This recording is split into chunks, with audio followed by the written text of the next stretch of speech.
नमस्कार, आप देख रहे हैं खबर दोपहर और आपके साथ मैं हूं विवेक और मैं हूं आपके साथ सुकन्या सिंह। तो विवेक, सबसे पहले बात करते हैं दिल्ली हिंसा के दरमियान एक शख्स लगातार सुर्खियां बटोर रहा था, बंदूक लेकर उसकी पिस्टल फोटो जो है वो वायरल हो रही थी। उसकी खबर आपको बता दें, वो गिरफ्तार हो गया है। लंबे समय से वो अपने परिवार के साथ गायब चल रहा था। चलिए तस्वीरें आपको दिखाते हैं और उसके बाद पूरी खबर बताते हैं। तो उत्तर पूर्वी दिल्ली की जाफराबाद में 24 फरवरी को हिंसा के दौरान गोली चलाने और दिल्ली पुलिस के हवलदार के ऊपर पिस्टल तानने वाले शाहरुख को गिरफ्तार कर लिया गया। दिल्ली क्राइम ब्रांच ने शाहरुख को यूपी के बरेली से गिरफ्तार किया। शाहरुख और उसका परिवार 25 फरवरी से गायब था। शाहरुख की तलाश में पुलिस दिल्ली, पंजाब और उत्तर प्रदेश में छापेमारी कर रही थी।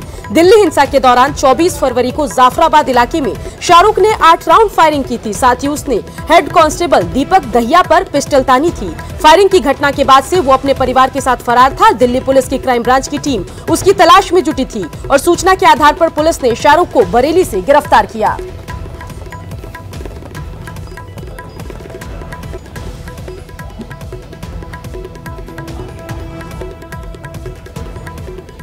और आज की दूसरी बड़ी खबर यह है कि दिल्ली के मुख्यमंत्री अरविंद केजरीवाल ने प्रधानमंत्री नरेंद्र मोदी से मुलाकात की है, चर्चा की है इस बात को लेकर। खासकर 2 बिंदु पर खासतौर पर फोकस किया गया। एक तो कोरोना वायरस को लेकर और दूसरी बात यह थी कि किस तरीके से दिल्ली हिंसा में जो उपद्रव मचे उसका समाधान क्या होना चाहिए। और इन सभी जो एक पॉजिटिव मंशा है उसे लेकर प्रधानमंत्री से अरविंद केजरीवाल ने मुलाकात की थी। ये करवाने के लिए जो भी जिम्मेदार हैं, मैंने उनसे निवेदन किया, चाहे वो किसी भी पार्टी के हों, चाहे वो किसी भी धर्म के हों, चाहे वो किसी भी कितने भी ऊंचे हों, कितने भी ऊंचा व्यक्ति क्यों ना हो, उसको बख्शा नहीं जाना चाहिए। उसके खिलाफ सख्त से सख्त कार्रवाई करनी चाहिए ताकि एक मैसेज जाए कि इस किस्म की हरकतों को बर्दाश्त नहीं किया जाएगा। चलिए अब बात कर लेते हैं कांग्रेस सांसद अधीर रंजन चौधरी की, जो एक बार फिर से संसद में अधीर हो गए। गुस्से वाला उनका एक बयान सामने आया। क्या कुछ उन्होंने कहा ये आपको हम बताते हैं कि उन्होंने कहा कि दिल्ली हिंसा के बाद लगातार लाशों की फहरिस्त दिल्ली में बढ़ रही है और इस मुद्दे को उठाने का अधिकार विपक्ष को है और वो इसे उठाएंगे और इस पर सरकार को कुछ न कुछ करना चाहिए। हम लोग की नुमाइंदे बन के यहाँ आते हैं देश की विषय को उठाने के लिए। आज दिल्ली में जो हो रहे हैं, मैं विषय की आज भी लाश की कतार बढ़ रहे हैं। मैं अधीर रंजन, तो ये विषय को उठाने का हमें अधिकार नहीं है सर। ये विषय उठाने का हमें अधिकार नहीं है। मैंने आपको बताया, सारे दिल्ली जल रहे हैं, सारे देश की निगाह इसमें टिके हुए हैं। ये विषय को रखने का हमें मौका देने के लिए हम आपसे गुजारिश किए हैं, सरकार से दरखास्त कर रहे हैं और सरकार की पक्ष से ये विषय को चर्चा में लाने के लिए। तो दिल्ली हिंसा को लेकर आपने देखा सदन में किस तरीके से हंगामा होता रहा, लेकिन आपने लोकसभा अध्यक्ष के बारे में या फिर उन्हें जब देखा होगा तो आपने महसूस किया होगा कि काफ़ी मुस्कुराते रहते हैं। लेकिन आज उनका धीरज भी खो गया जब उन्होंने गुस्से में ये कहा कि जो भी सदस्य हैं, माननीय सदस्य हैं जो हंगामा करते हुए वेल में पहुंच जाते हैं, उनके ऊपर एक्शन लिए जा सकते हैं।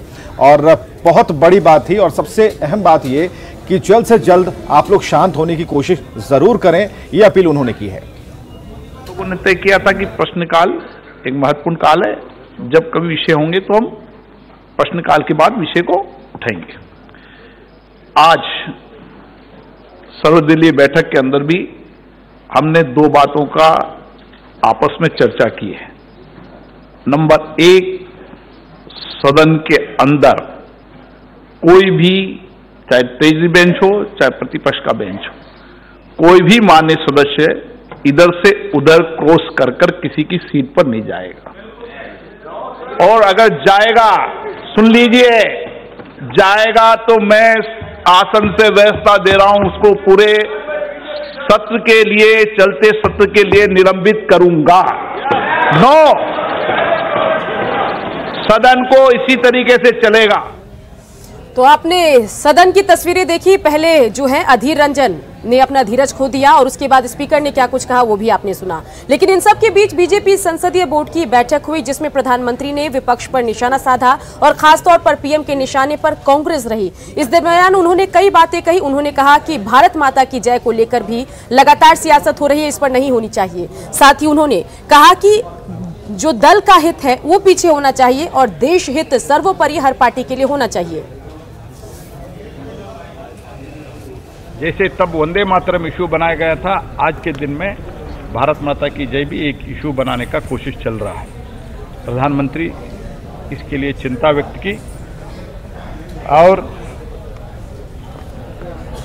देश हित के सुप्रीमेसी लाने के लिए एक तो विकास के साथ सबका विकास और सबके विश्वास, ये मंत्र लेते हुए मनसा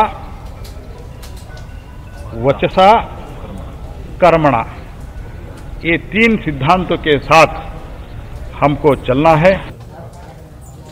और चलिए अगली खबर भी संसद परिसर से ही है, जहां पर सांसद की गाड़ी बैरिकेडिंग से जा टकराती है। कौशांबी सांसद थे जिनकी गाड़ी टकराई और लगातार जो कोशिशें की जाती रही कि वहां पर इस तरह से हड़कंप न बचे। हालांकि लोगों में एक दहशत सी जरूर हो जाती है और जो नज़ारा था वो हम आपको दिखाने की कोशिश करते हैं कि किस तरीके से ये संसद परिसर में उनकी गाड़ी जैसे ही टकराई बैरियर से और इतनी जोरदार टक्कर हुई कि सांसद की गाड़ी क्षतिग्रस्त हो गई। और इस टक्कर के बाद किसी अनहोनी की आशंका के चलते जो सुरक्षा बल थे उन्होंने मोर्चा संभाल लिया। कार को चारों तरफ से घेर लिया गया। हालांकि सांसद का पहचान पत्र देखने के बाद हालात सामान्य हो पाए।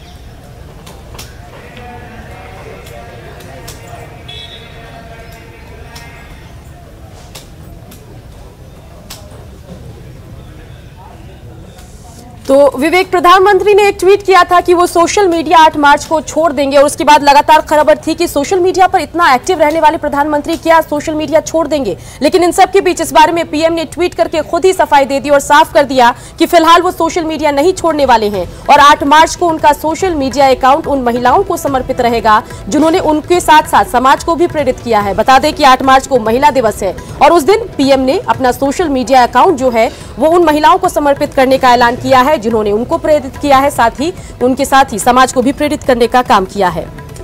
तो 8 मार्च की जो डेट है उसमें प्रधानमंत्री ने अपनी मंशा स्पष्ट कर दी है कि वो ट्विटर पर रहेंगे और संदेश भी देंगे। लेकिन 9 मार्च की बात यहां नहीं लिखी है सुकन्या, इसलिए 9 मार्च के लिए अभी भी संशय बरकरार है क्योंकि प्रधानमंत्री जो दिल्ली की घटना हुई उससे जरूर आहत हैं। जो खबरें उड़कर पहुंच रही हैं उसके मुताबिक सोशल मीडिया का जिस तरह से दुरुपयोग बढ़ा है उसे लेकर प्रधानमंत्री चिंतित भी हैं और इसीलिए उन्होंने एक ट्वीट किया जिसमें साफ तौर पर उन शब्दों से पता चलता है कि वो कितने आहत हैं।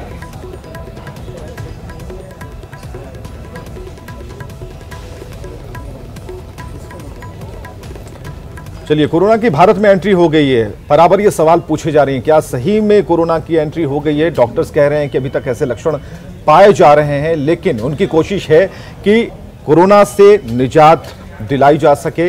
अगर कोई ऐसे लक्षण पाए भी जाते हैं तो तुरंत उसके ऊपर एक्शन लिया जा सके।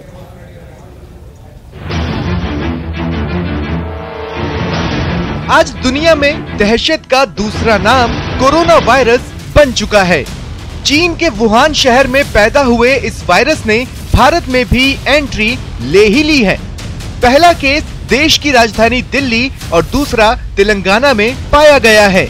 हालांकि केरल में इससे पहले 3 शख्स को कोरोना वायरस होने की पुष्टि हुई थी, लेकिन वे सभी इससे ठीक हो गए और अस्पताल से छुट्टी दे दी गई। भारत इस खतरनाक वायरस से निपटने के लिए पूरी तरह से मुस्तैद है। खासकर विदेशों से आने वाले यात्रियों पर नजर रखी जा रही है। एयरपोर्ट और सी पोर्ट्स पर थर्मल स्क्रीनिंग की जा रही है।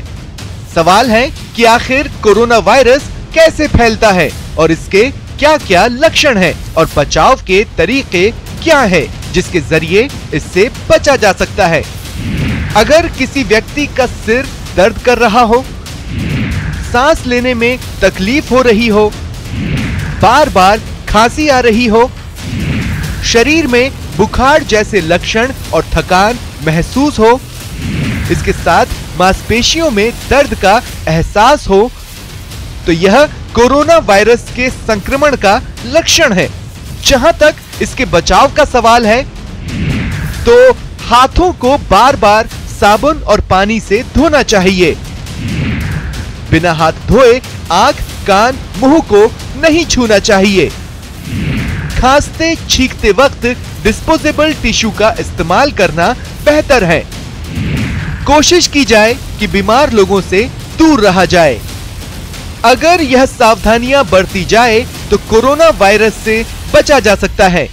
हालांकि इस तरह के कोई प्रमाण नहीं मिले हैं कि कोरोना वायरस पार्सल, चिट्ठियों या खाने के जरिए फैलता है। इसके हल्के फुल्के लक्षण सामने आने से इसके संक्रमण से उबरा जा सकता है। वैसे भी यह वायरस शरीर के बाहर बहुत ज्यादा समय तक जिंदा नहीं रह सकता। अगर देखा जाए तो दुनिया के 70 देशों में कोरोना वायरस का डर मंडरा रहा है। 3000 से ज्यादा लोगों की मौत हो चुकी है, जबकि 80,000 से ज्यादा लोग प्रभावित हैं। लाजमी है कि यह आंकड़े डराते हैं, जो कोरोना के खतरे को दर्शाते हैं। सबसे चिंता की बात तो यह है कि अभी तक इससे बचाव के लिए कोई वैक्सीन का इजाद नहीं हो पाया है। लिहाजा सावधानी ही इस वायरस से बचने का अभी इकलौता उपाय है। Bureau report, news 18 network. तो भारत में कोरोना वायरस की एंट्री हो गई है, ऐसी चर्चा है। और इन सब के बीच कैसे आप बचें, इसके लक्षण क्या कुछ हैं और किन चीजों का ध्यान रख के आप अपना बचाव कर सकते हैं, वो सब हमने आपको इस रिपोर्ट के जरिए दिखाया।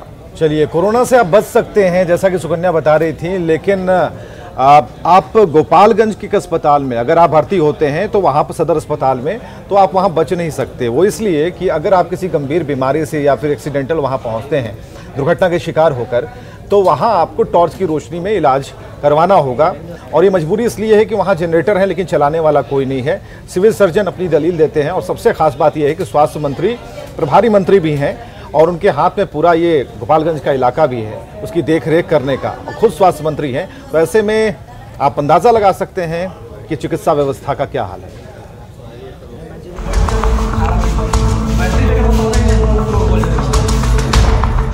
अंधेरे को चीरती इस रोशनी को देखिए, ये मोबाइल के टॉर्च की रोशनी है। टॉर्च की ये रोशनी बिहार की स्वास्थ्य व्यवस्था की पोल खोलने के लिए काफी है। बीती रात गोपालगंज सदर अस्पताल में मोबाइल की इसी रोशनी में मरीजों का इलाज हुआ। किसी को ऑक्सीजन चढ़ाया गया तो किसी को इंजेक्शन लगाया गया, क्योंकि सदर अस्पताल के इमरजेंसी वार्ड में बिजली ही नहीं थी।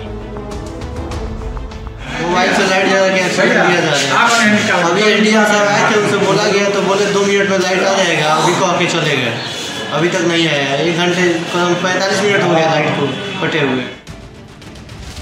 दरअसल बीती रात सड़क दुर्घटना में घायल एक युवक को सदर अस्पताल लाया गया, लेकिन बिजली थी ही नहीं तो इलाज होता कैसे। मरीज आधे घंटे तक दर्द से कराहता रहा, लेकिन बिजली नहीं आई। आखिरकार मोबाइल की रोशनी में ही इलाज शुरू हुआ। सदर अस्पताल के लिए ये कोई एक दिन की बात नहीं है। लोग बताते हैं कि हर रोज यहाँ ऐसा ही होता है। चिंता वाली बात यह है कि अस्पताल में जनरेटर है। जनरेटर के रखरखाव पर हर साल लाखों रुपए खर्च भी होता है, लेकिन उजाला नहीं होता। एकदम अंधेरा है, छाया है अंदर। और यहाँ के स्वास्थ्य मंत्री है, यहाँ ध्यान भी नहीं देते हैं। अगर उनसे नहीं होता है तो उनको इस्तीफा देना चाहिए। हॉस्पिटल का ये रवैया है, ऐसा चल रहा है हॉस्पिटल, ऐसा हॉस्पिटल चलता है। सोमवार को तो स्थिति बद से बदतर दिखी। सदर अस्पताल में घंटों तक बिजली गायब रही। ना तो मरीजों का इलाज हो पा रहा था और न शवों का पोस्टमार्टम। मरीज के परिजनों ने सदर एसडीएम से शिकायत भी की। एसडीएम ने सीएस से लेकर हेल्थ मैनेजर तक को फटकार भी लगाई, लेकिन बिजली नहीं आई। चिंता वाली बात तो यह है कि सदर अस्पताल का यह हाल तब है जब खुद राज्य के स्वास्थ्य मंत्री गोपालगंज के प्रभारी मंत्री हैं। अब सोचिए, जिस जिले के प्रभारी मंत्री खुद स्वास्थ्य मंत्री हों, उस जिले का सदर अस्पताल टॉर्च की रोशनी के भरोसे हो, तो राज्य के बाकी जिलों की सरकारी अस्पतालों की स्थिति कैसी होगी। न्यूज़ 18 के लिए गोपालगंज से मुकेश की रिपोर्ट। खबरें अभी और भी है, बने रहिए, जल्द लौटेंगे।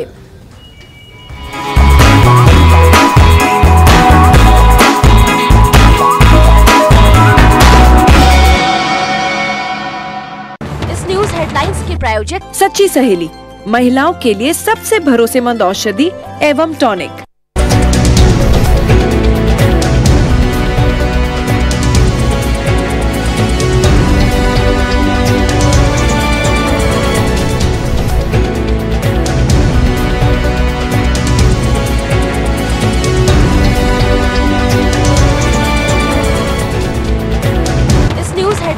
प्रायोजक सच्ची सहेली, महिलाओं के लिए सबसे भरोसेमंद औषधि एवं tonic.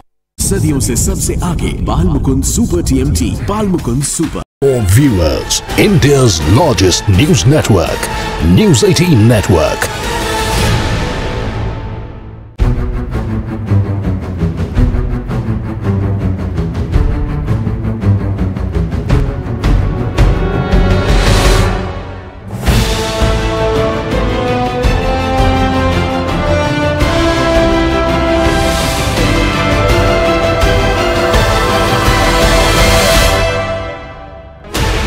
Sixteen channels, 15 languages, 26 states, 1200 plus reporters, 66.9 crore viewers. India's largest news network, News 18 Network.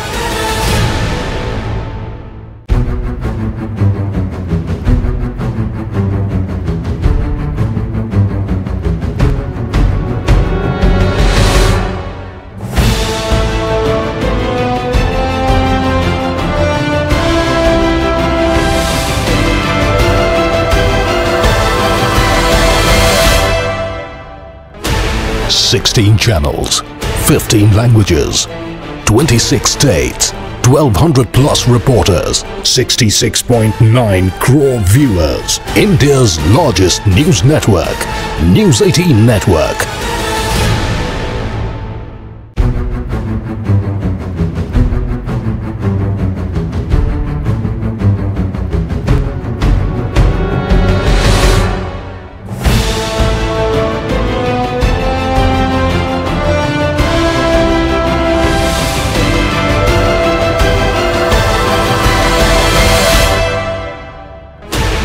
Sixteen channels, 15 languages, 26 states, 1200 plus reporters, 66.9 crore viewers. India's largest news network, News 18 Network.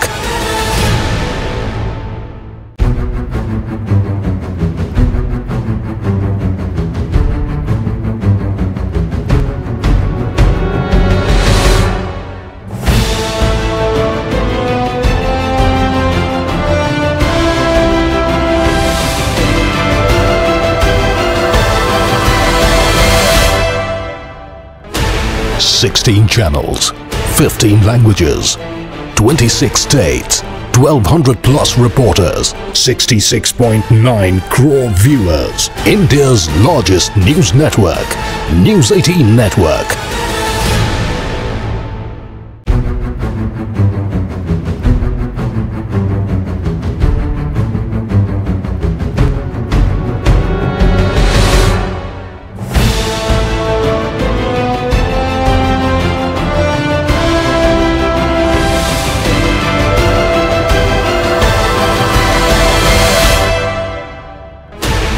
Sixteen channels, 15 languages, 26 states, 1200 plus reporters, 6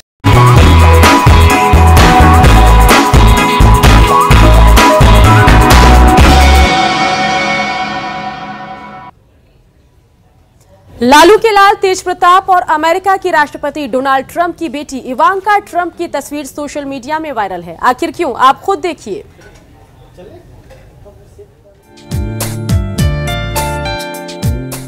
Ivanka Trump, जी ये हैं Ivanka Trump. लेकिन Ivanka के साथ तेज प्रताप क्या कर रहे हैं, वो भी ताजमहल के आंगन में। तेज प्रताप का इवांका कनेक्शन क्या है? क्या कोई चक्कर तो नहीं? इवांका और तेज प्रताप के बीच कोई दिल वाला कनेक्शन तो नहीं? सोशल मीडिया पर वायरल इन तस्वीरों ने तेज समर्थकों में इस रिश्ते को जानने और इवांका से मिलने की ललक पैदा कर दी है। 7 समंदर पार आई इवांका क्या तेज प्रताप से मिलने आई थी? तेज प्रताप के साथ इवांका की ये तस्वीर वायरल हो रही है। किसी ने शरारत कर इस फोटो को तैयार किया है। ओरिजिनल तस्वीर से इवांका के पति की फोटो हटाकर तेज प्रताप यादव के चेहरे को जोड़ दिया गया है। अभिनेता मनोज बाजपेयी वाली तस्वीर को भी इसी तरह फोटोशॉप के जरिए तैयार किया गया है। ओरिजिनल तस्वीर ये है। लेकिन ये क्या, इवांका के साथ ये साइकिल वाला कौन है? और दिलजीत दो सांझ पैर फैलाए यहाँ क्या कर रहे हैं? ओहो, मतलब ये फेक दोस्त हैं जिन्हें इवांका इतनी पसंद आई कि इनके प्रशंसकों ने फोटो एडिट कर तस्वीर के मायने ही बदल दिए। खैर, लोगों की पसंद को इवांका ने पसंद किया और अपने ट्विटर हैंडल पर जगह दी। ये अपने आप में बड़ी बात है। Bureau report, news 18। तो इवांका के लिए बिल्कुल फैंस ने एक बौछार ला दी है लाइक्स की। लेकिन झारखंड की तरफ अगर रुख करेंगे तो 1:30 बजे के बाद की स्थिति ये है कि पानी की बौछार हो रही है, लगातार बारिश हो रही है, खूब अच्छी बारिश हो रही है और मौसम का मिजाज बदल गया है। कुमारी प्रेरणा बता रही हैं मौसम का हाल क्या है।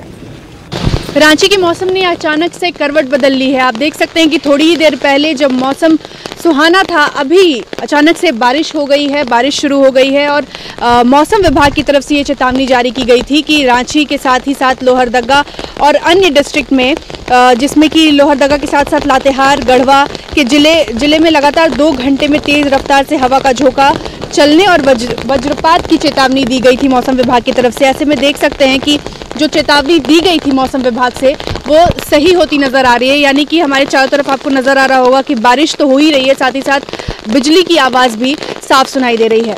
कैमरामैन राजीव के साथ प्रेरणा, न्यूज़ 18 झारखंड।